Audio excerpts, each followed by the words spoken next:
Makundi ya watu waovu yamekaribia kukimbilia mawindo yao, wakati giza nene kuliko usiku kucha itakapolijia nchi, ambapo upinde wa mvua utaonekana angani kuzunguka ambao wanashangaa ishara ya agano la Mungu inapotimilika angani.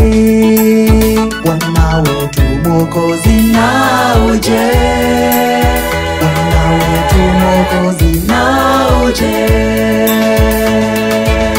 Mwokozi na uje, utupeleke kwetu mbinguni.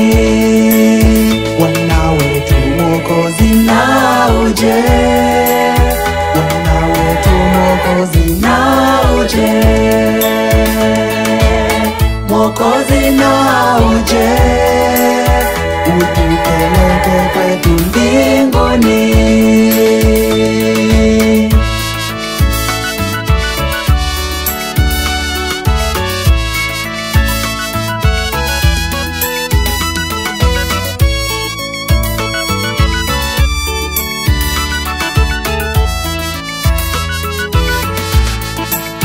Watu wa Mungu watasikia sauti kuu ikisema, tazama angani.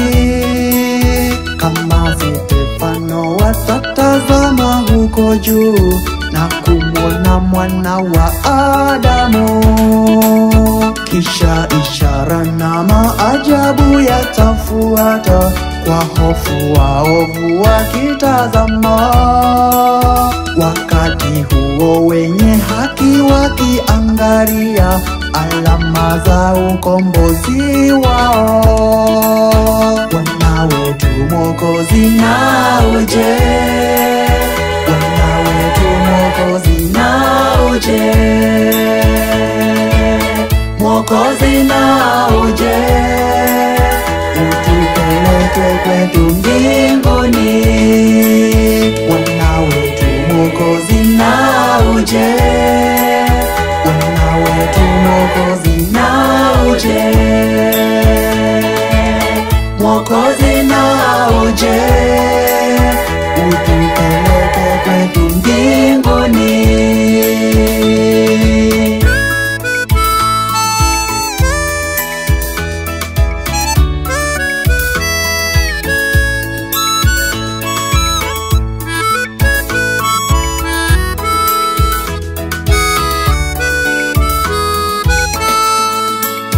Siku hiyo kila mtu atazitupilia sanamu zake zote za dhahabu, zote walizojifanyia na kuziabudu, wafuko na popo za majabali.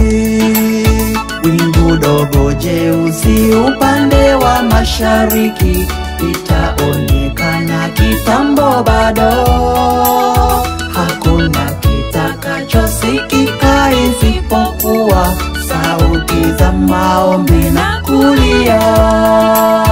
Bwana wetu Mwokozi na uje, Bwana wetu Mwokozi na uje,